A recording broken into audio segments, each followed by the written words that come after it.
سبيل الدموع سبيل مريح. السلام علیکم ورحمۃ اللہ وبرکاتہ. وعلیکم السلام ورحمۃ اللہ وبرکاتہ. کیا حال ہے سب؟ الحمدللہ. الحمدللہ. یہاں آ کر سب کچھ دیکھ کر سن کر اور آپ سب کے ساتھ بیٹھ کر بہت ہی خوشی ہو رہی ہے. اور الحمدللہ اللہ تعالیٰ کی توفیق سے الحمدللہ بنعمتہ تتم الصالحات. اللہ کے فضل، اللہ کی رحمت اور اللہ کے اذن سے ہی انسان کچھ کرنے کے قابل ہوتا ہے. نحمدہ ونصلی علی رسولہ الکریم. اما بعد فاعوذ باللہ من الشیطان الرجیم. بسم اللہ الرحمن الرحیم. رب اشرح لی صدری ویسر لی امری واحلل عقدۃ من لسانی یفقہوا قولی. الحمد للہ عدد خلقہ وزنة عرشہ ومداد کلماتہ والحمد للہ قدر الاقدار وكتب الآجال وكبر الليل على النهار والحمد للہ علی افضالہ وواسع نعمائہ نحمده ونشکره ومن كل ذنب نستغفره. ہر قسم کی حمد اللہ کے لیے ہے، اس کی مخلوقات کی تعداد کے برابر، اس کے عرش کے وزن کے برابر، اس کے کلمات کی سیاہی کے برابر. ہر قسم کی حمد، ہر قسم کی تعریف اللہ کے لیے ہے جس نے تقدیریں مقرر کی، ہر چیز کی زندگی کی مدت کو لکھا، رات کو دن پر لپیٹا. ہر قسم کی حمد اللہ کے لیے ہے، اس کے احسانات پر، اس کی وسیع نعمتوں پر ہم اس کی حمد کرتے ہیں، ہم اس کا شکر ادا کرتے ہیں اور ہر قسم کے گناہ سے اس سے بخشش طلب کرتے ہیں. ہم سب کو اپنے لیے اور لوگوں کے لیے نفع مند بننا ہے، فائدہ پہنچانے والا بننا. کیوں؟ اس لیے کہ اللہ سبحانہ وتعالیٰ نے ہمیں اس کا حکم دیا ہے. سورۃ الحج میں آتا ہے یا ایھا الذین آمنوا ارکعوا واسجدوا واعبدوا ربکم وافعلوا الخیر لعلکم تفلحون. اے لوگوں جو ایمان لائے ہو، رکوع کرو، سجدہ کرو اور اپنے رب کی عبادت کرو اور نیکی کرو تاکہ تم کامیاب ہو جاؤ. نیکی کیوں کرو؟ دوسروں کے ساتھ بھلائی اور فائدے کے کام کیوں کرو؟ تاکہ کامیاب ہو جاؤ، دنیا میں بھی اور آخرت میں بھی.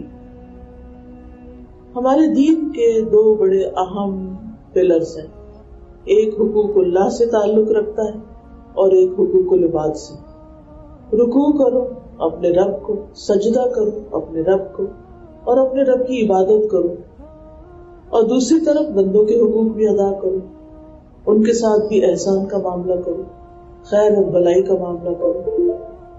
مومن تو ہوتا ہی وہ ہے جو دوسروں کے لیے وہی پسند کرتا ہے جو وہ اپنے لیے پسند کرتا ہے. جو خیر و بھلائی وہ اپنے لیے چاہتا ہے وہی دوسروں کے لیے چاہتا ہے. یہ اس کے ایمان کا تقاضا ہے.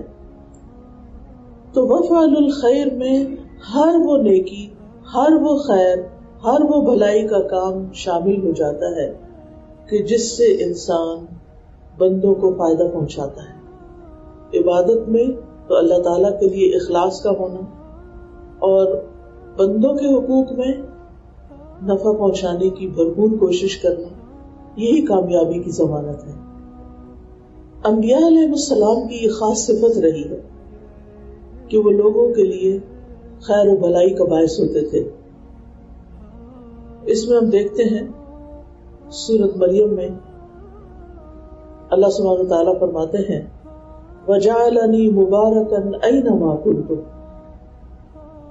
کہ اللہ تعالیٰ نے مجھے مبارک بنایا، برکتوں والا بنایا جہاں کہیں میں ہوں. کیا مطلب ہے مبارک بنانے کا؟ کہ جعلنی نفعا، اللہ نے مجھے بہت زیادہ نفع پہنچانے والا بنایا. حیث توجہت، جدھر بھی میں رخ کروں، جہاں بھی ہوں، جس بھی جگہ، چاہے تھوڑی دیر کے لیے چاہے زیادہ دیر کے لیے. میں لوگوں کی ضروریات پوری کرنے والا ہوں، لوگوں کو خیر کی بات بتانے والا ہوں، امر بالمعروف کرنے والا ہوں، نہی عن المنکر کرنے والا ہوں. یہ تمام چیزیں زندگی میں برکتیں لاتی ہیں. مفسرین کہتے ہیں کہ اس کا مطلب یہ ہے کہ میں جہاں بھی جاؤں اللہ نے مجھے وہاں فائدہ پہنچانے والا ہی بنایا. یعنی میں لوگوں کا نقصان نہیں کرتا بلکہ جہاں بھی ہوتا ہوں فائدہ ہی پہنچاتا ہوں، ان کی ضروریات پوری کرتا ہوں. انبیاء علیہ السلام سب سے زیادہ اس بات کی حرص رکھتے تھے کہ وہ لوگوں کو فائدہ پہنچائیں. اس میں ہم دیکھتے ہیں کہ ہود علیہ السلام کہتے ہیں قال یا قوم ارأيتم ان كنت على بينة من ربي ورزقني منه رزقا حسنا وما اريد ان اخالفكم الى ما انهاكم عنه ان اريد الا الاصلاح ما استطعت وما توفيقي الا بالله عليه توكلت واليه انيب. وہ کہنے لگے اے میری قوم، کیا تم نے دیکھا اگر میں اپنے رب کی طرف سے ایک واضح دلیل پر ہوں اور اس نے مجھے اپنے ہاں سے اچھا رزق عطا کیا ہو، اور میں نہیں چاہتا کہ تمہاری بجائے میں خود اس کا ارتکاب کروں جس سے میں تمہیں منع کرتا ہوں. میں تو اصلاح کے سوا کچھ نہیں چاہتی. یعنی مجھے اللہ نے بھیجا ہے اور میں اس معاشرے میں صرف اور صرف اس کی اصلاح کرنا چاہتا ہوں، اور میری توفیق اللہ کے سوا کسی سے نہیں. اسی پر میں نے توکل کیا، بھروسہ کیا، اور میں اسی کی طرف رجوع کرتا ہوں. لہٰذا پیغمبر بھی معاشرے کی اصلاح کا کام کرتے، لوگوں کو فائدہ پہنچاتے. اور خود ہم دیکھتے ہیں کہ نبی صلی اللہ علیہ وسلم مخلوق میں سے سب سے زیادہ مخلوق کو فائدہ دینے والے تھے. اللہ تعالیٰ فرماتے ہیں لَقَدْ جَاءَكُمْ رَسُولٌ مِّنْ أَنفُسِكُمْ عَزِيزٌ عَلَيْهِ مَا عَنِتُّمْ حَرِيصٌ عَلَيْكُمْ بِالْمُؤْمِنِينَ رَءُوفٌ رَحِيمٌ. لوگوں، تمہارے پاس تم ہی میں سے ایک رسول آیا ہے، اگر تمہیں کوئی تکلیف پہنچے تو اسے گراں گزرتی ہے، تمہیں تکلیف پہنچے اسے تکلیف ہوتی ہے، اس پہ بھاری ہو جاتی. یہ تھا ہمارے رسول صلی اللہ علیہ وسلم کا دل. آج ہمارا دل کیسا ہے؟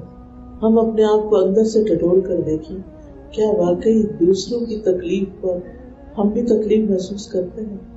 دوسروں کو دکھی دیکھ کر ہمیں بھی دکھ ہوتا ہے. اور فرمایا وہ تمہاری فلاح کا حریص ہے، مومنوں پر نہایت مہربان ہے اور رحم کرنے والا ہے. وَبِالْمُؤْمِنِينَ رَءُوفٌ رَحِيمٌ. یہ نبی صلی اللہ علیہ وسلم کی سنت ہے. اگر ہم اس سنت کو اپنائیں کہ ہم دوسرے لوگوں کے ساتھ مہربانی کا سلوک کریں اور ان پر رحم کریں، ان کے اوپر ظلم و ستم کرنے والے نہ ہوں، چاہے اپنے گھر کے اندر، چاہے معاشرے میں، چاہے کسی بھی جگہ ہوں. آپ دیکھتے ہیں کہ رسول اللہ صلی اللہ علیہ وسلم بائی نیچر بھی لوگوں کی بہت زیادہ خیر خواہی کرنے والے تھے. ابھی آپ پر رسالت نہیں اتری تھی، آپ کو ابھی نبوت نہیں ملی تھی، اس سے پہلے ہی آپ لوگوں کی بھلائی کے کام کیا کرتے تھے. رسول اللہ صلی اللہ علیہ وسلم پر جب پہلی وحی نازل ہوئی تو اس کے بعد آپ کی ایک عجیب کیفیت ہو گئی تھی. آپ گھر واپس آئے اس حال میں کہ آپ کانپ رہے تھے، آپ کا دل بھی کانپ رہا تھا. تو آپ نے حضرت خدیجہ رضی اللہ تعالی عنہا سے کہا کہ مجھے کمبل اڑھا دو، مجھے کمبل اڑھا دو. تو انہوں نے آپ کو کمبل اڑھا دیا. جب آپ کا کچھ ڈر جاتا رہا تو آپ نے حضرت خدیجہ کو اس واقعے کی اطلاع دی کہ انہیں کیا واقعہ پیش آیا ہے، یعنی کس طرح جبریل علیہ السلام نے آ کر انہیں بھیجا ہے اور ان پر وحی نازل کی ہے. وہ کہنے لگے کہ مجھے اپنی جان کی فکر ہے، مجھے اپنی جان کا خوف ہو گیا ہے کہ میرے ساتھ اب کیا ہوگا، یہ میرے ساتھ کیا ہو گیا ہے، کیونکہ آپ اس کو ایکسپیکٹ نہیں کر رہے تھے. اس موقع پر آپ دیکھیے کہ ایک وفادار بیوی اپنے شوہر کے حق میں کیسی گواہی دیتی ہیں. وہ کہتی ہیں ہرگز نہیں، اللہ کی قسم، اللہ آپ کو کبھی رسوا نہیں کرے گا. آپ تو صلہ رحمی کرتے ہیں، رشتوں کو جوڑتے ہیں، بے کسوں کا بوجھ اٹھاتے ہیں، مفلسوں کے لیے کماتے ہیں، مہمان نوازی کرتے ہیں، اور مشکل وقت میں آپ حق کا ساتھ دیتے ہیں. یہ آپ کی زندگی کی قریب ترین ساتھی حضرت خدیجہ کے الفاظ ہیں جو انہوں نے نبی صلی اللہ علیہ وسلم کو تسلی دیتے وقت بولے کہ آپ تو دوسروں کے لیے جیتے ہیں، اللہ تعالیٰ آپ کو کبھی بھی رسوا نہیں کرے گا. آج آپ دیکھیے کہ ہم میں سے کون یہ سارے کام کرتا ہے، کس کا دل ایسا ہے، اور کیا ہمارے اسپاؤزز ہمارے بارے میں ایسی گواہی دے سکتے ہیں کسی بھی دکھ تکلیف اور پریشانی کے موقع پر، کسی بھی آزمائش کے موقع پر، کہ آپ کو کچھ نہیں ہوگا کیونکہ آپ یہ سب کام کرتے ہیں. سنن ترمذی کی روایت میں آتا ہے، ابو ہریرہ رضی اللہ عنہ کہتے ہیں ایک جگہ کچھ لوگ بیٹھے ہوئے تھے، رسول اللہ صلی اللہ علیہ وسلم ان کے پاس جا کر کھڑے ہو گئے اور فرمایا کیا میں تمہیں بتاؤں کہ تم میں سب سے بہتر اور سب سے بدتر کون ہے، یعنی سب سے اچھا اور سب سے برا کون ہے. لوگ خاموش رہے. نبی صلی اللہ علیہ وسلم نے اپنی بات 3 بار دہرائی. اس پر ان میں سے ایک آدمی بولا کیوں نہیں یا رسول اللہ صلی اللہ علیہ وسلم، ہمیں اچھے اور برے لوگوں کی خبر دیں. آپ نے فرمایا تم میں سب سے بہتر وہ ہے جس سے خیر کی امید ہو اور اس کے شر سے امن ہو، اور سب سے بدتر وہ ہے جس سے خیر کی کوئی توقع نہ ہو اور اس کے شر سے امن نہ ہو. تو سب سے بہترین انسان کون ہو کہ جس سے خیر ہی کی توقع ہو، کہ یہ میرے ساتھ برا نہیں کرے گا، یہ میرے لیے اچھا ہی سوچے گا، یہ میرا خیر خواہ ہے، مجھے اس سے کوئی تکلیف نہیں پہنچے گی. ہمیں ایسے انسان بننا ہے. خیر الناس من ينفع الناس، ایسے لوگ کہ جو لوگوں کے لیے امن کا، سلامتی کا، خیر کا، بھلائی کا، خوشی کا پیغام ہے، لوگوں کی خیر چاہیں. قرآن مجید میں لوگوں کی 3 قسمیں بیان ہوئی ہیں. ثم اورثنا الكتاب الذين اصطفينا من عبادنا فمنهم ظالم لنفسه ومنهم مقتصد ومنهم سابق بالخيرات بإذن الله ذلك هو الفضل الكبير جنات عدن يدخلونها يحلون فيها من أساور من ذهب ولؤلؤا ولباسهم فيها حرير. پھر ہم نے اس کتاب کے وارث اپنے وہ بندے بنائے جنہیں ہم نے چن لیا، یعنی اپنی کتاب کی خدمت کے لیے چن لیا. پھر ان میں سے کوئی اپنے آپ پر ظلم کرنے والا ہے، اور ان میں سے کوئی میانہ رو ہے، اور ان میں سے کوئی نیکیوں میں آگے نکل جانے والا ہے. اللہ کے حکم سے، اللہ کے اذن سے. یہی بہت بڑا فضل ہے کہ کوئی نیکیوں میں بہت آگے نکل جائے. ایسے لوگ جو سابق بالخیرات ہوتے ہیں وہ جنت میں بھی سب سے پہلے جائیں گے. جنات عدن یدخلونہا، ہمیشگی کے باغات ہیں جن میں وہ داخل ہوں گے. ان میں انہیں سونے کے کنگن اور موتی پہنائے جائیں گے اور ان کا لباس ان میں ریشم کا ہوگا. قرآن مجید پڑھنے کے بعد، قرآن مجید کے کورسز کرنے کے بعد لوگ انہی 3 قسموں میں بٹ جاتے ہیں. کچھ تو پڑھ کر اسے بھلا دیتے ہیں، اس پر کچھ عمل نہیں کرتے، اس کو بند کر کے رکھ دیتے ہیں. کچھ درمیانہ روی اختیار کرتے ہیں، کبھی پڑھ لیا، کبھی چھوڑ دیا، کبھی کچھ کر لیا، کبھی آگے کبھی پیچھے چلے گئے، بیک اینڈ فورتھ، لیکن کچھ نہ کچھ اسٹرگل کرتے رہتے ہیں. اور کچھ ایسے ہوتے ہیں کہ جو وَمِنْهُمْ سَابِقٌ بِالْخَيْرَاتِ بِإِذْنِ اللَّهِ، جو اللہ کے اذن سے، اللہ کی توفیق سے نیکیوں میں دوڑ لگانے والے ہوتے ہیں. اپنے آپ کو دیکھیے، آپ کہاں ہیں؟ کیا آپ دوڑ لگانے والوں میں ہیں، یا درمیانہ رو ہیں، یا پھر اپنی جان پہ ظلم کرنے والے ہیں؟ ظالم کون ہوتا ہے؟ جو کسی چیز کو اس کا حق نہیں دیتا، جو قرآن کو اس کا حق نہیں دیتا، قرآن کی تعلیمات کو پھر عملی زندگی میں لے کر آئے تو پھر وہ ظالم ہو جاتا ہے. اور کچھ ایسے ہوتے ہیں کہ جو اللہ کے اذن سے دوڑتے ہی چلے جاتے ہیں. اللہ تعالیٰ ہمیں ان لوگوں میں شامل کر لے. یہ وہ لوگ ہیں جو دوسروں کو خیر پہنچاتے ہیں، جو کچھ پڑھا ہوتا ہے اس پر عمل کرتے ہیں اور پھر اس کو دوسروں تک بھی لے جاتے ہیں. امام ماوردی کہتے ہیں کہ بھلائی کے سلسلے میں لوگوں کی 4 قسمیں ہیں. نمبر 1، کچھ لوگ پہل کرتے ہوئے بھلائی کرتے ہیں، یعنی سب سے آگے چلے جاتے ہیں، مثال بن جاتے ہیں، انہیں دیکھ کر اور لوگ بھی پھر بھلائی کی طرف آ جاتے ہیں. نمبر 2، کچھ لوگ لوگوں کی پیروی کرتے ہوئے بھلائی کرتے ہیں، یعنی کسی کو کرتے ہوئے دیکھتے ہیں کچھ تو وہ بھی کرنا شروع کر دیتے ہیں. نمبر 3، کچھ لوگ محروم رہتے ہوئے اس کو چھوڑ دیتے ہیں، یعنی انہیں پتہ ہی نہیں بھلائی کیا ہے کیا نہیں، کیا کرنا کیا نہیں، محروم طبقہ. اور کچھ لوگ اس کو اچھا سمجھنے کے باوجود اس کو چھوڑ دیتے ہیں، یعنی کچھ لوگ ایسے ہیں جن کو پتا ہے کہ یہ اچھا کام ہے لیکن پھر بھی نہیں کرتے. وہ فرماتے ہیں کہ جو پہل کرتے ہوئے خیر کا کام کرتا ہے وہ کریم اور معزز ہے، یعنی پھر اس کی رسپیکٹ ہوتی ہے. جو پیروی کرتے ہوئے خیر کا کام کرتا ہے وہ دانا اور حکمت والا ہے، اس کو سمجھ آ جاتی کہ یہ خیر کا رستہ ہے، میں بھی انہی لوگوں کے ساتھ چل پڑوں.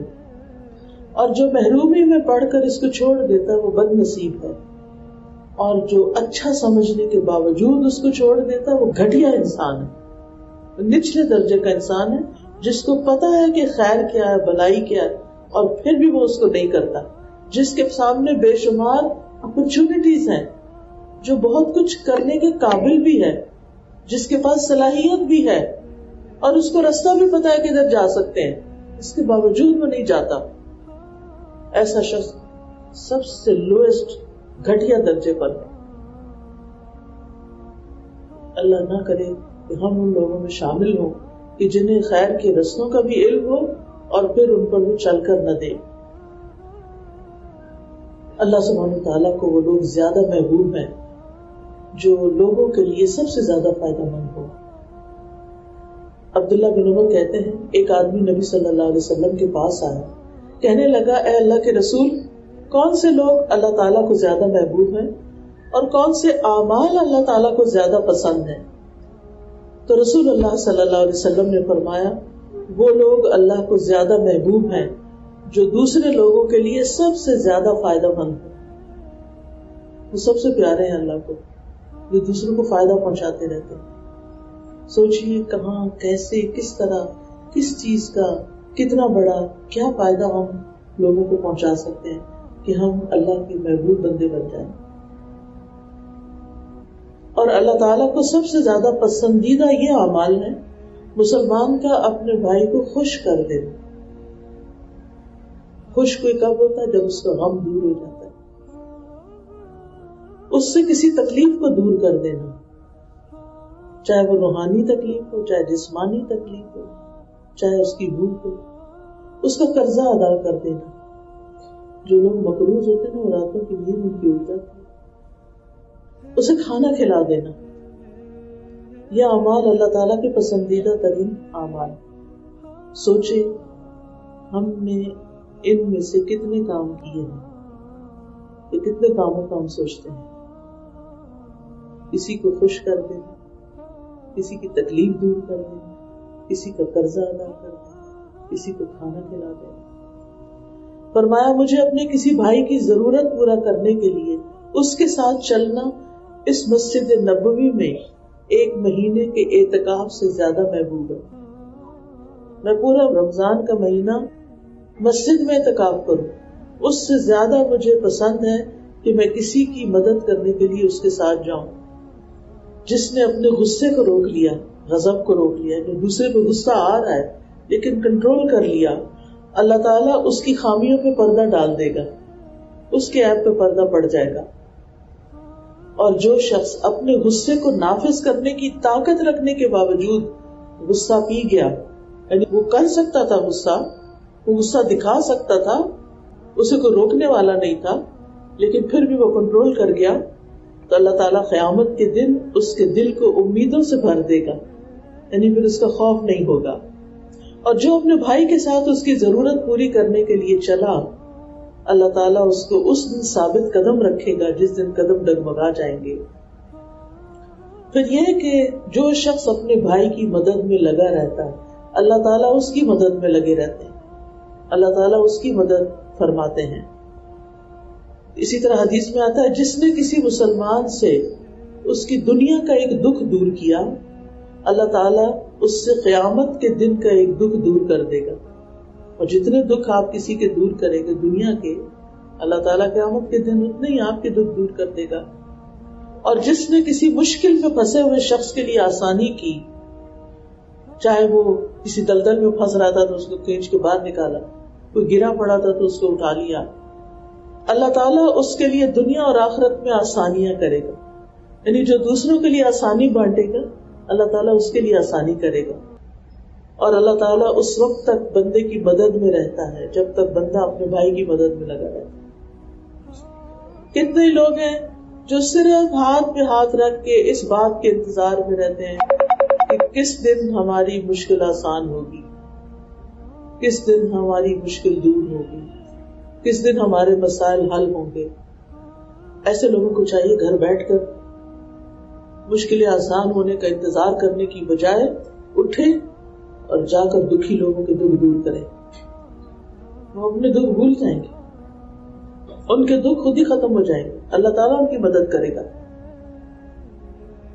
ابن عمر کہتے ہیں کہ رسول اللہ صلی اللہ علیہ وسلم نے فرمایا اللہ تعالیٰ اپنے بندوں کو نفع پہنچانے کے لیے کچھ لوگوں کو بطور خاص نعمتیں عطا کرتا ہے.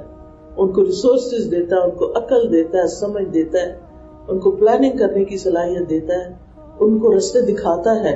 اگر وہ خرچ کرتے رہیں تو وہ انعامات برقرار رہتے ہیں، پھر جب وہ اس سے رک جائیں تو وہ ان سے لے کر دوسروں کو دے دیتا ہے. پھر اسی طرح یہ ہے کہ دوسروں کو فائدہ پہنچانے کے کام ایسے ہیں کہ جو ثواب جاریہ بن جاتے ہیں. یعنی آپ دنیا سے چلے بھی جائیں تو آپ کے پیچھے جب تک لوگوں کو فائدہ پہنچتا رہے گا آپ کی کسی نیکی سے وہ آپ کے لیے صدقہ جاریہ ہو جائیں گے. حدیث میں آتا ہے 7 باتیں ہیں جن کا ثواب بندے کی موت کے بعد بھی جاری رہتا ہے جب وہ قبر میں ہوتا ہے. نمبر 1، جس نے علم سکھایا. کسی نہ کسی کو کچھ نہ کچھ ضرور سکھا دے، اور کچھ نہیں تو کسی ایک بندے کو سورۃ فاتحہ سکھا دے. ہر نماز کی ہر رکعت میں پڑھے گا، جتنی دفعہ وہ زندگی میں پڑھے گا، آپ دنیا سے جا بھی چکے ہیں اس کا ثواب آپ کو ملتا رہے. زیادہ تو آپ جو چاہیں کریں. نمبر 2، نہر بنوائی یعنی پانی کا انتظام کیا. نمبر 3، کنواں کھدوایا. نمبر 4، درخت لگوایا. نمبر 5، مسجد بنائی. نمبر 6، کسی کو قرآن کے مصحف کا وارث بنا دیا، یعنی قرآن کا مصحف لے کر دے دیا. نمبر 7، یا اولاد چھوڑی جو اس کے مرنے کے بعد اس کے لیے استغفار کرتی ہے، یعنی ماں باپ کے لیے بخشش کی دعائیں کرتی ہے. لیکن فائدہ مند بننے کے لیے کچھ اصول، ضابطے، شرائط، قواعد بھی ہیں. یہ صرف ہوا میں کام نہیں ہوتا، اس کی جڑیں اور بنیادیں بڑی گہری ہونی چاہیے، تب یہ زیادہ فائدہ مند ہوتا ہے. اس میں سب سے پہلی چیز یہ کہ ہر کام اللہ کے لیے کرو، اللہ سے جزا پانے کے لیے، شہرت حاصل کرنے کے لیے، ناموری پیدا کرنے کے لیے، کسی تاریخ میں نام لکھوانے کے لیے، لوگوں کا ہر دل عزیز بننے کے لیے، ان گھٹیا مقاصد کے لیے کام نہ کریں. اللہ سب سے بڑا ہے اور اللہ کا حق ہے کہ اس کو راضی کیا جائے. لہذا قل ان صلاتی ونسکی ومحیایا ومماتی للہ رب العالمین، کہہ دیجئے میری نماز، میری قربانی، میری زندگی اور میری موت اللہ رب العالمین کے لیے جو جہانوں کا رب ہے. انسان کس چیز کے مالک؟ کسی بھی چیز کے نہیں. ان کے پاس جو کچھ ہے وہ بھی اصل میں اللہ کا ہے. لہذا جو کچھ کریں اللہ کے لیے کریں. ابن تیمیہ کہتے ہیں اکثر لوگ یہ کام کرتے ہیں، یعنی اپنے اہل و عیال پہ خرچ کرتے ہیں تو فطرت اور عادت کے طور پر کرتے ہیں کہ بچوں پہ خرچ کرنا عادت ہے، اور وہ اس کے ذریعے اللہ کی رضا نہیں چاہتے. لیکن یہ حکمت کی بات بہت کم لوگوں کو پتا ہوتی ہے. میرے والد کہا کرتے تھے کہ ہم جو آپ لوگوں پہ، چونکہ میں یونیورسٹی میں پڑھتی تھی اور ہم 12 بہن بھائی تھے، چھوٹے چھوٹے سب پڑھنے والے، اور میرے والد یونیورسٹی میں ہاسٹل کا بھی مجھے چارجز وغیرہ بھیجتے اور یونیورسٹی فیس اور کتابیں اور یہ سب کچھ. تو جس وقت میرا منتھلی منی آرڈر آتا تھا میں رونا شروع ہو جاتی تھی کہ میرے والد نے اتنی محنت کر کے میرے لیے پیسے کما کے بھیجے، کیا میں ان کا حق ادا کر رہی ہوں؟ تو مجھے بہت دل کو کچھ ہوتا تھا کہ میں اس میں ذرا برابر خیانت نہ کروں، کہ اپنا لمحہ بھی ضائع نہ کروں، کہ میرے باپ کی جو ایک محنت ہے وہ کسی کام لگے. تو میں ان کو خط لکھتی یا میں ان سے بات کرتی کہ آپ ہمارے لیے اتنا کرتے ہیں اور میرے دل کی کیفیت یہ ہوتی ہے، جو بھی شیئر کرتی. تو وہ ایک ہی بات کہتے ہیں کہ ہم اللہ کی رضا کے لیے کرتے ہیں، ہم آپ سے اس کا صلہ نہیں چاہتے. مجھے اتنی حیرانی ہوتی تھی کہ اپنے بچوں پہ خرچ کرنا ہر کوئی، کیونکہ میں تو چاروں طرف یہی سنتی تھی، ہم نے بچوں کے لیے یہ کیا، بچے ہمارے لیے یہ کر رہے ہیں، ہم نے بچوں کے لیے یہ کیا، بچے نہیں کر رہے، وہ اس فرسٹریشن کا شکار ہو رہے ہیں.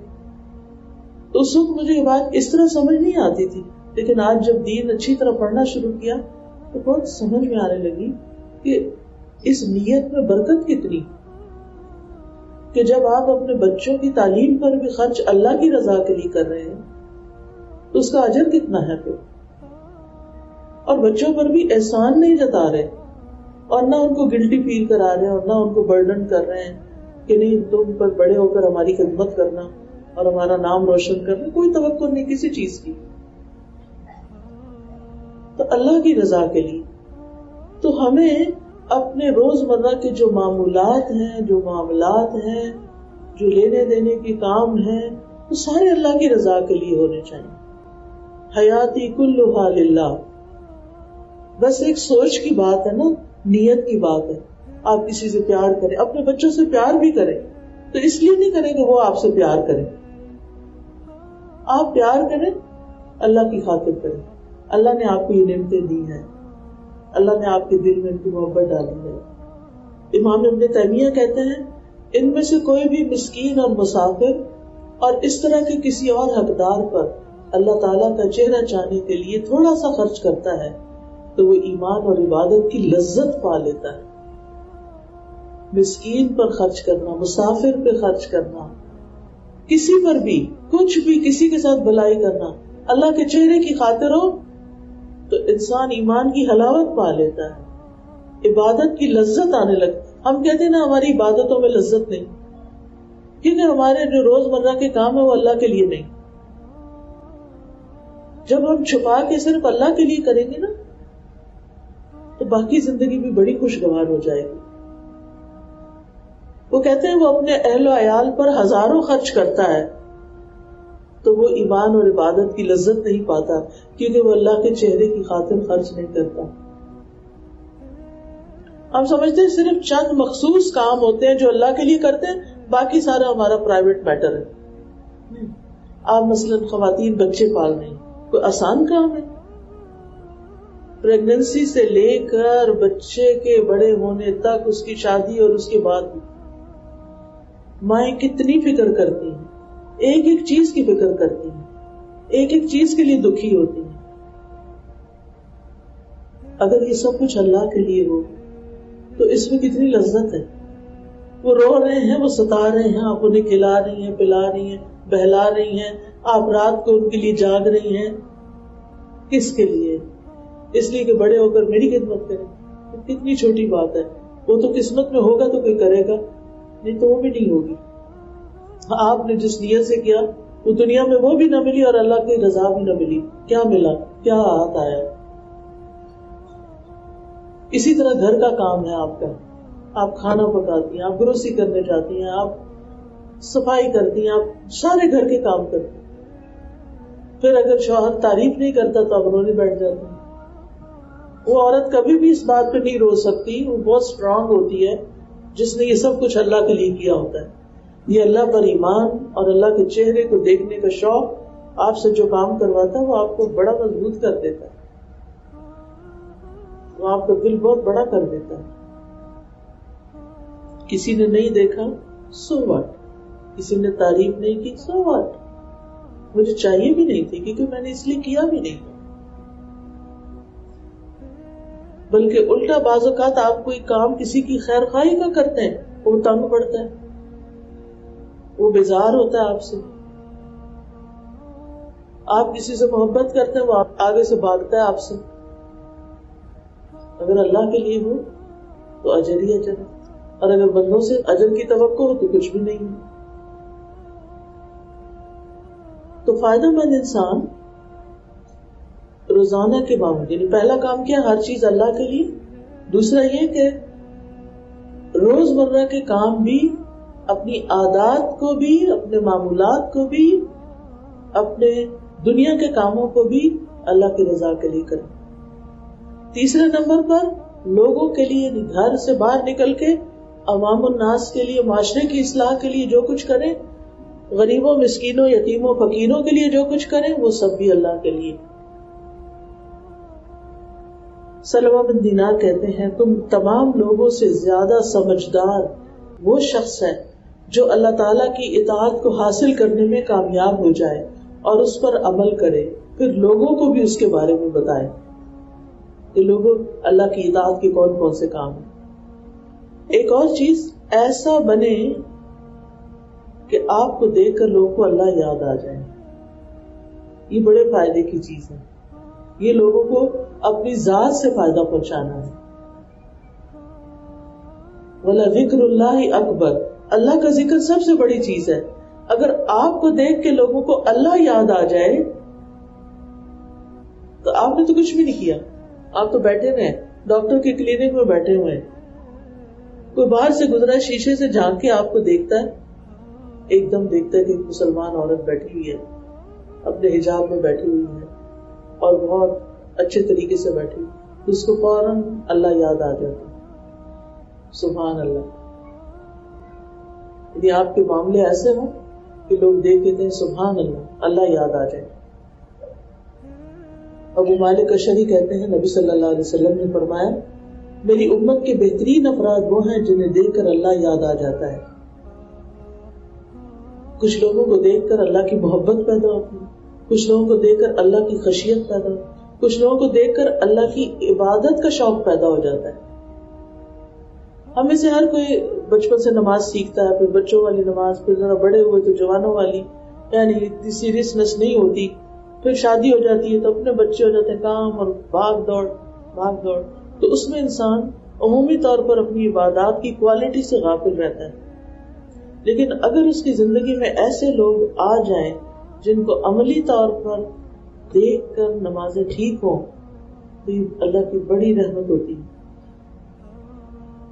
مجھے یاد ہے کہ میں پی ایچ ڈی کر رہی تھی تو میری ایک دوست تھی وہاں گلاسکو میں، ویکینڈ میں ہم اکٹھے ہوتے تھے. وہ اتنی خوبصورت نماز پڑھتی تھی کہ اس نے زبان سے کبھی کچھ نہیں کہا تھا، لیکن اس کی نماز اتنی خوبصورت تھی. وہ جتنی دیر وہ نماز پڑھتی اور میں اس کو دیکھتی تھی، تو دل کے اندر کچھ ہوتا تھا اور اسے شاید پتا بھی نہ ہو. صرف دیکھ کر تو مجھے اتنی حیا آتی تھی کہ میری نماز کیا ہے، میں کیا کر رہی ہوں، مجھے بھی اچھا بننا ہے. تو کسی بھی کام کو، چاہے نماز ہو چاہے کوئی اور کام ہو، اتنی اچھی کوالٹی کے ساتھ کریں کہ دوسروں کو دیکھ کے مشق آئے اور آپ ان کے لیے مثال بن جائیں، اور آپ کو دیکھ کر وہ بھی کچھ کرنا شروع کر دیں اور آپ کو خبر بھی نہ ہو، اور وہ آپ کے لیے صدقہ جاریہ بن جائے، آپ کے آثار میں لکھا جائے. پھر لوگوں کے لیے آپ کیسے فائدہ مند ہو سکتے ہیں؟ لوگوں کو خیر اور بھلائی کی بات سکھا کے، تعلیم دے کر. ابو عبد الرحمن کہتے ہیں کہ عثمان بن عفان رضی اللہ عنہ سے روایت ہے کہ رسول اللہ صلی اللہ علیہ وسلم نے فرمایا، تم میں سب سے بہتر وہ شخص ہے جو قرآن پڑھے اور پڑھائے. لہذا کچھ نہ کچھ، تھوڑا یا زیادہ، یہ اہتمام ضرور کریں. دن کا تھوڑا سا حصہ، اگر ہر روز 10 منٹ بھی آپ کسی کو دیں گے، اگر آپ کو صحیح قرآن پڑھنا آتا ہے، اگر آپ 10 منٹ کسی کا سن لیں گے، کسی کو سکھا دیں گے، یا نہیں تو سیکھ لیں گے، جو آپ دوسرے کو بھلا کر رہے ہیں اس کو ثواب کما کے دے رہے ہیں، جو آپ کو سکھا رہا ہے اور آپ اس کے لیے ثواب کا باعث بنے ہوئے. سعد بن عبیدہ جو ہیں وہ کہتے ہیں کہ ابو عبد الرحمن السلمی نے حضرت عثمان رضی اللہ عنہ کی خلافت سے لے کر حجاج بن یوسف کے زمانے تک لوگوں کو قرآن کی تعلیم دی. اور یہ خود وہ کون ہیں جنہوں نے زید بن ثابت صحابی کو 13 مرتبہ قرآن سنایا تھا, ابو عبد الرحمن السلمی. وہ کہتے تھے یہ صرف ایک حدیث ہے جس نے مجھے اس جگہ بٹھا رکھا ہے کہ میں لوگوں کو قرآن سکھاتا چلا جا رہا ہوں. ورنہ ہم ایک کورس کروا کے تھک جاتے ہیں, ابھی تھوڑی سی بریک لے لیں پھر دوبارہ شروع کریں گے. ہم بور ہو جاتے ہیں, ہم اکتا جاتے ہیں. لیکن کتنے خوش قسمت ہیں وہ لوگ کہ جو لوگوں کو اللہ کا کلام سکھاتے رہتے اور اس سے تھکتے نہیں ہیں.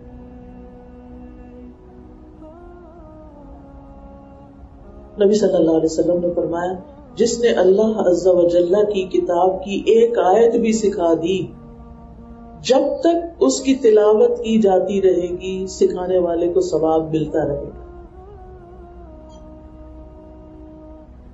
ایک شخص کی ہدایت کا سبب بننا سرخ اونٹوں سے زیادہ افضل ہے, کیونکہ آپ نے اس کی آخرت بچا لی. وہ کفر سے اسلام کی طرف آ گیا, وہ گمراہی سے ہدایت کی طرف آ گیا, وہ اندھیروں سے روشنی کی طرف آ گیا. آپ نے اس کے غموں کا مداوع کر دیا, آپ نے اس کو ڈپریشن سے نکال دیا, آپ نے اس کو ایک بہترین راہ دکھا دی. ایسے شخص کے لیے ساری مخلوق دعائیں کرتی.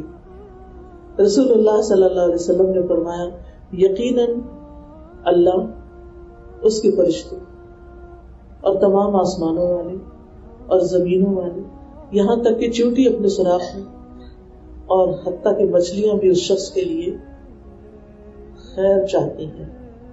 خیر کی یعنی اللہ سبحانہ وتعالیٰ تو خیر بیچ دیں, رحمت فرما دیں, لیکن باقی مخلوق دعائیں خیر کرتی ہے جو لوگوں کو بھلائی کی باتیں سکھاتا ہے, جس کی وجہ سے وہ خیر کرنے کے قابل ہو جاتے ہیں, نیکیاں کرنے کے قابل ہو جاتے ہیں.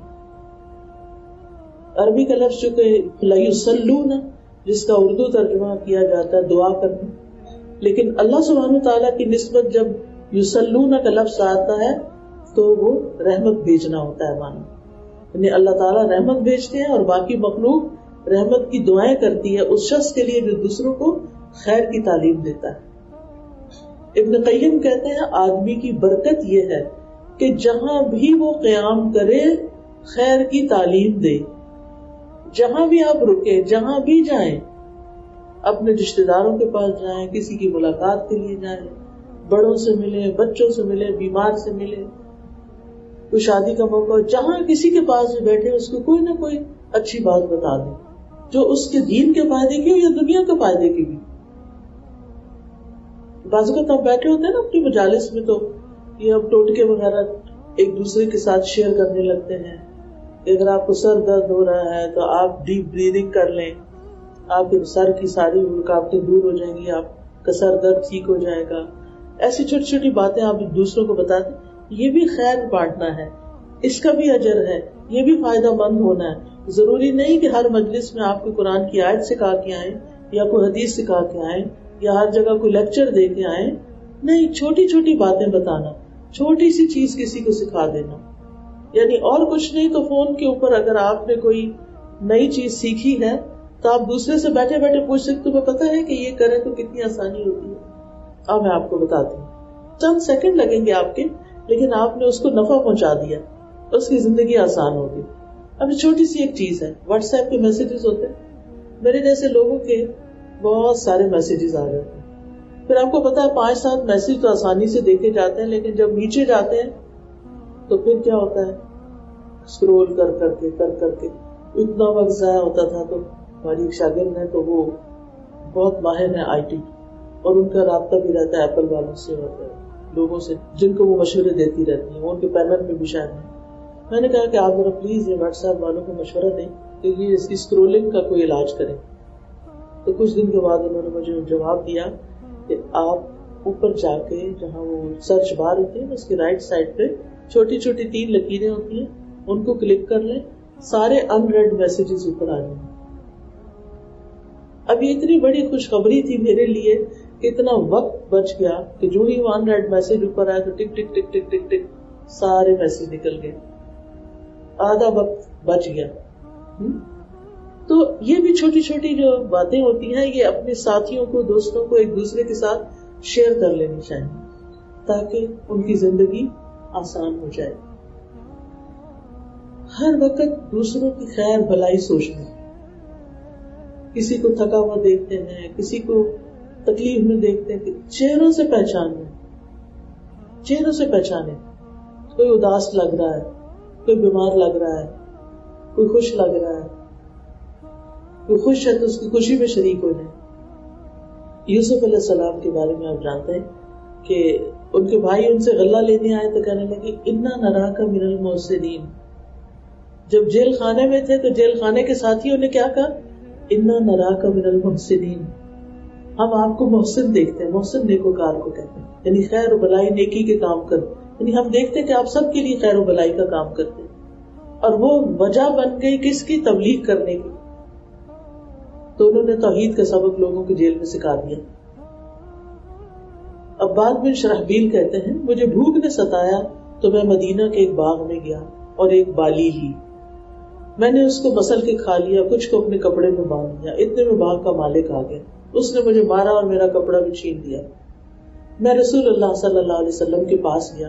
آپ نے باغ والے سے فرمایا تم نے اس کو سکھایا کیوں نہیں جبکہ یہ جاہل تھا. تمہیں چاہیے تھا اس کو بتاتے کہ یہ کام نہیں کرتے. تم نے اسے کھلایا کیوں نہیں جبکہ یہ بھوکا تھا. یعنی تم سمجھ رہے ہو کہ تم صحیح اور یہ غلط ہے, غلط تم کو دو. تمہیں سکھانا چاہیے. بازو کہتا ایسا ہوتا ہے نا, کوئی شخص غلطی کرتا ہے تو ہم اس کے بارے میں برا سوچنے لگتے. نہیں, سوچنا چاہیے اس نے غلطی کی کیوں, کہیں میرا ہی تو قصور نہیں, میں نے اس کو بتایا ہی نہیں کہ یہ نہیں کرتے یہ کام. آپ صلی اللہ علیہ وسلم نے اس شخص کو حکم دیا تو اس نے وہ کپڑا بھی واپس کیا اور ایک وسق اناج بھی دیا. تو ناسمجھ لوگوں کو سمجھانا اور ناسمجھ لوگوں کو بات بتا دینا, ان کا مسئلہ حل کر دینا, یہ بھی فائدہ مند ہونا ہے. پھر اسی طرح لوگوں کو یہ بتانا کہ زیادہ اجر والا کام کون سا ہے. بعض اوقات لوگ آپ سے مشورہ کرتے ہیں نا, تو آپ ان کو, اگر آپ کے پاس علم ہے تو آپ بتا سکتے ہیں کہ زیادہ فائدہ کس چیز کے کرنے میں ہے. مثلاً حضرت جویریہ صبح کے وقت بیٹھ کر عبادت کر رہی تھی, بہت دیر تک کرتی نہیں, حتیٰ کہ نبی صلی اللہ علیہ وسلم مسجد سے واپس آئے تو واپس آ کر آپ نے کہا کہ جب سے تم یہ بیٹھی ہو, جو کچھ تم نے پڑھا ہے اس کے بدلے میں نے یہ کلمات ادا کیے ہیں. اگر ان کلمات کو تمہاری عبادت کہ جو تم نے پڑھا اس کے ساتھ وزن کیا جائے تو یہ کلمات زیادہ بھاری. سبحان اللہ و بحمدہ عدد خلقہ ورضا نفسہ وزنۃ عرشہ ومداد کلماتہ. اسی طرح ایک دفعہ حضرت ابو ہریرہ پودے لگا رہے تھے, نبی صلی اللہ علیہ وسلم ان کے پاس سے گزرے اور فرمایا ابو ہریرہ کیا کر رہے ہو؟ میں نے کہا اپنے لیے پودے لگا رہا ہوں. آپ نے فرمایا کیا میں تمہیں اس سے بہتر پودے نہ بتاؤں؟ انہوں نے کہا کیوں نہیں ہے اللہ کے رسول. فرمایا کہو سبحان اللہ والحمد للہ ولا الہ الا اللہ واللہ اکبر. ان میں سے ہر کلمے کے بدلے جنت میں تمہارے لیے ایک ایک درخت لگا دیا جائے گا. یعنی بعض اوقات انسان چاہتا ہے نا دنیا میں کوئی درخت لگا, لیکن وہ جگہ نہیں ملتی, سمجھ نہیں آتی کہاں لگائے پودا, تو یہ کلمات پڑھیں. اسی طرح اس حدیث کو ایک اور جگہ میں نے کسی شیخ سے سنا, وہ کہہ رہے تھے کہ جو شخص قرآن یاد نہ کر سکے, وہ بھی حدیث کے ریفرنس سے بات کر رہے تھے, تو اس کے بدلے میں وہ یہ کلمات ادا کرے سبحان اللہ والحمد للہ ولا الہ الا اللہ واللہ اکبر, تو یہ اس کو کافی ہو جائیں گے. یعنی کچھ لوگ ہوتے ہیں نا, آپ ان کو پڑھا کے پڑھاتے ہیں, ان کو سے نہیں پڑھا جاتا, عربی ان کی زبان نہیں, انہیں سمجھ نہیں آتی. جیسے بزرگ لوگ ہوتے ہیں یا ان پڑھ لوگ ہوتے ہیں, بعض اوقات کنورٹڈ مسلمز ہوتے ہیں, ان کی زبان ہی عربی نہیں ہوتی, انہوں نے پہلی دفعہ یہ الفابیٹس دیکھے ہوتے ہیں, وہ نہیں پڑھ پاتے, تو ان کو یہ تسبیح سکھا دیں سبحان اللہ والحمد للہ ولا الہ الا اللہ واللہ اکبر. تو انشاءاللہ اس سے کیا ہوگا, وہ ان کے لیے کافی ہو جائے گا, یعنی قرآن پڑھنے کا ثواب مل جائے گا ان کو.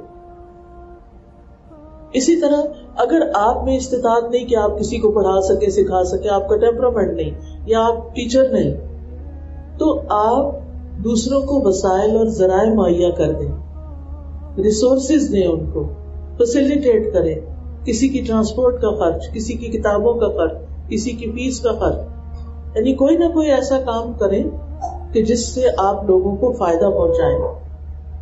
اپنا گھر وقف کریں. آپ کو معلوم ہے کہ حضرت میمونہ رضی اللہ تعالی عنہ نے اپنا گھر وقف کر دیا تھا حضرت ابن عباس کے لیے کہ وہ وہاں پر تعلیم دیا کریں گے. حضرت میمونہ ان کی خالہ تھی، انہوں نے وصیت کی تو اس وصیت کے مطابق ابن عباس جمعہ کی نماز پڑھ لیتے تو اس گھر میں ان کے لیے گدا بچھا دیا جاتا اور وہاں وہ آ کے بیٹھ جاتے اور لوگ ان سے سوال کرتے، علم حاصل کرتے اور وہ ان کو سکھاتے تھے.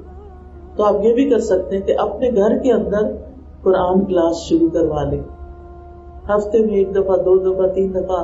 بعض لوگوں کے گھر بڑے بڑے ہوتے ہیں اور ان کے بچے پڑھنے چلے جاتے ہیں، شادی ہو کے موو آؤٹ ہو جاتے ہیں، گھر خالی پڑے رہتے ہیں. خالی نہ رہنے دیں، ان کو قرآن مرکز بنا لیں، ان کے اندر قرآن کلاس شروع کروا لیں، کیونکہ ان بڑے گھروں کا بھی حساب ہوگا نا. یعنی آپ نے اپنا گھر سیکریفائز کیا، گھر میں جگہ بنائی اور دوسروں کو سکھانے کا انتظام کیا. جب ہمارا گھر بنا تھا میرے والد کا تو اس وقت انہوں نے ڈبل برآمدہ بنوایا، یعنی ایک برآمدہ اور اس برآمدے کے آگے اور برآمدہ. تو کافی بڑا برآمدہ تھا. ہم کہ اتنا بڑا برآمدہ کیا کرنا ہے، بڑا سین ہوتا اچھا ہوتا. تو کہنے لگے نہیں، یہاں پر درس و تدریس کا کام ہو، اس مقصد کے لیے بننا ہے.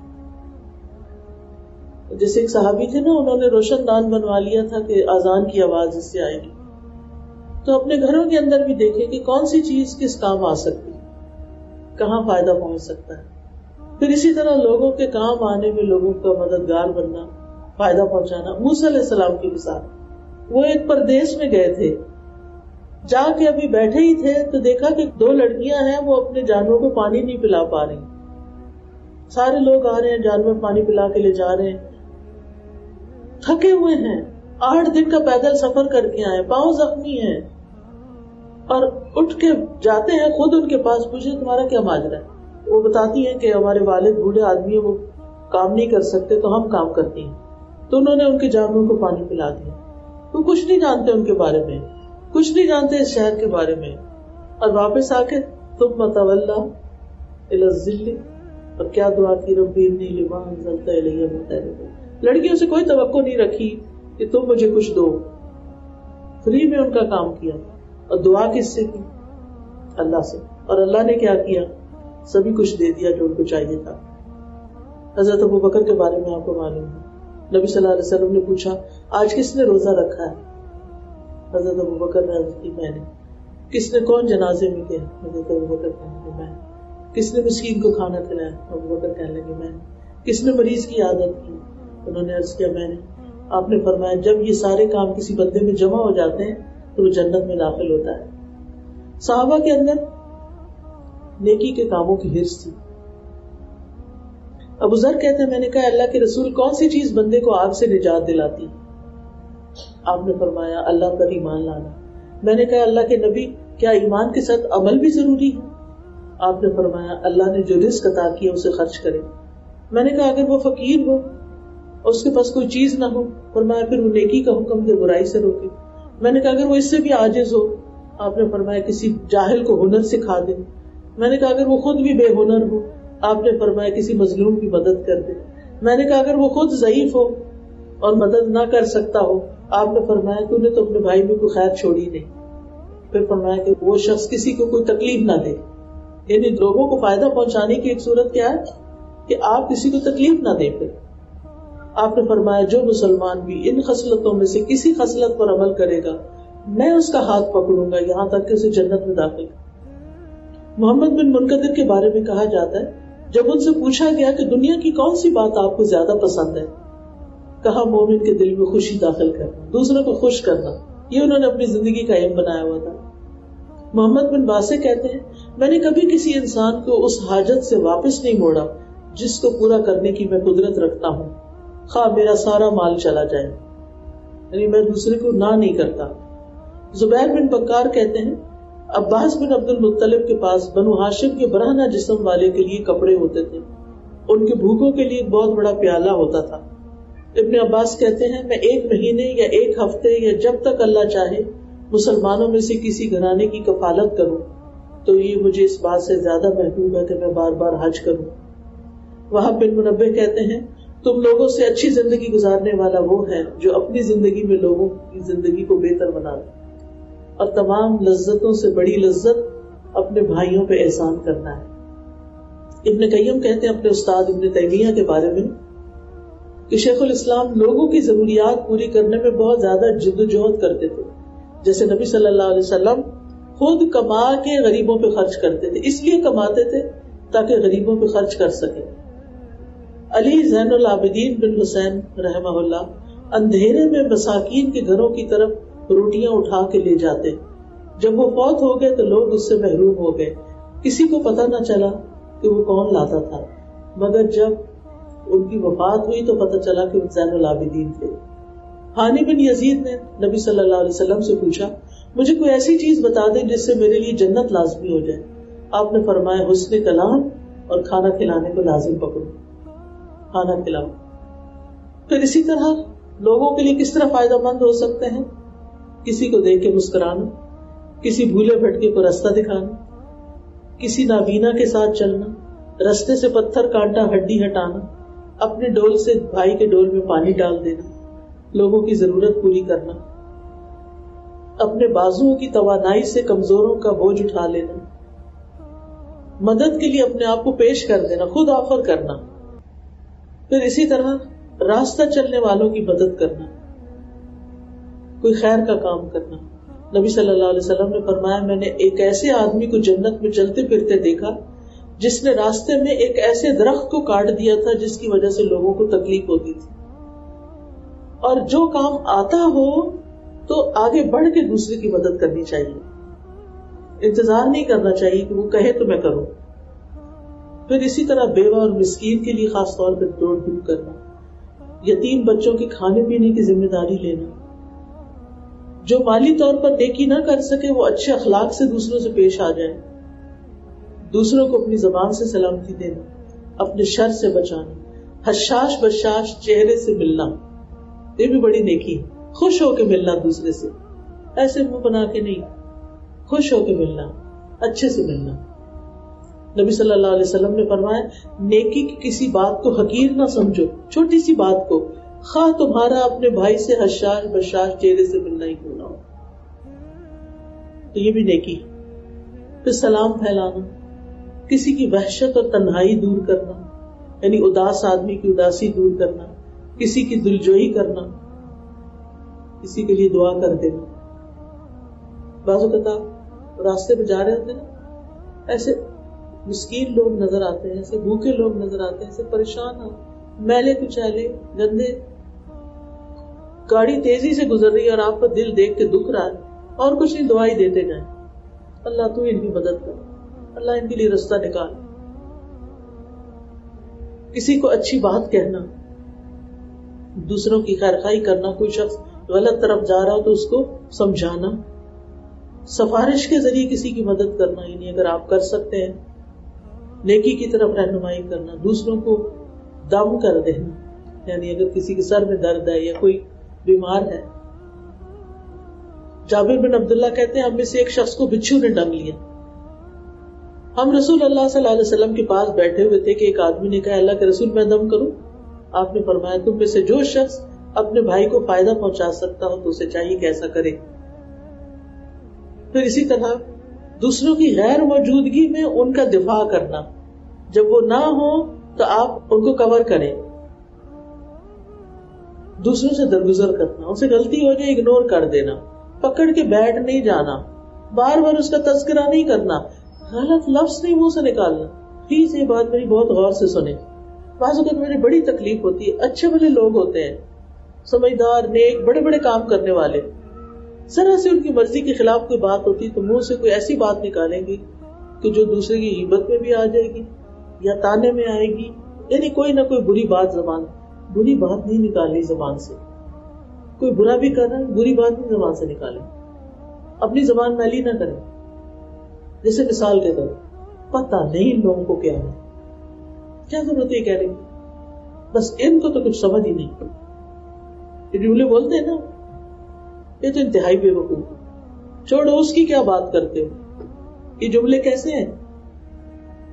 یہ روزمرہ سننے کو ملتے ہیں نا. ان جملوں کو چھوڑ دیں، سوچ کے بولیں، یہ نہ بولا کریں. خاموشی بہتر ہے. بس اللہ معاف کرے فلاں کو، تو کیا ضرورت.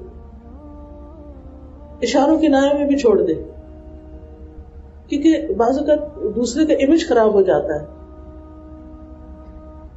تو دوسروں سے درگزر کریں، خیر کے لیے نرم پڑ جائیں.